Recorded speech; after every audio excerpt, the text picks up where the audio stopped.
नमस्कार दोस्तों, आपका स्वागत है देसी गर्ल आयुर्वेदा में। आज का हमारा विषय है जुकाम और खांसी। तो चलिए आज आपको हम बताने जा रहे हैं जुकाम और खांसी कैसे ठीक किया जाए।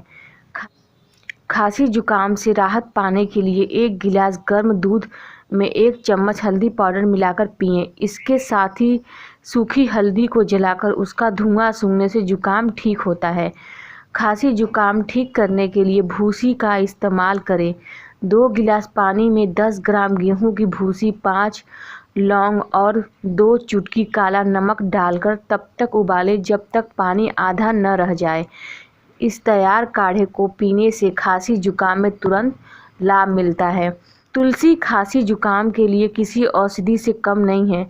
तुलसी के 2 से 4 पत्ते चबाने से गले की खराश और खांसी से राहत मिलती है। आप चाहे तो इसे चाय में उबालकर भी पी सकते हैं।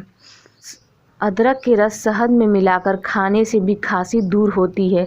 बलगम होने पर रात को सोने से पहले दूध या चाय में अदरक उबालकर पिएं। आपकी सेहत में जल्दी सुधार होगा। इलायची को चाय में उबालकर पीने से जुकाम खांसी नहीं होता। यदि फिर भी जुकाम हो जाए तो इलायची के दानों को रुमाल में लपेटकर सूंघने से जुकाम से राहत मिलती है। सिर दर्द, जुकाम, बुखार, खांसी होने पर हर्बल चाय पिएं। यह शरीर को गर्म रखता है और बीमार होने से बचाता है। धन्यवाद दोस्तों, मेरे चैनल को सब्सक्राइब और मेरी वीडियो को लाइक ज़रूर करिएगा।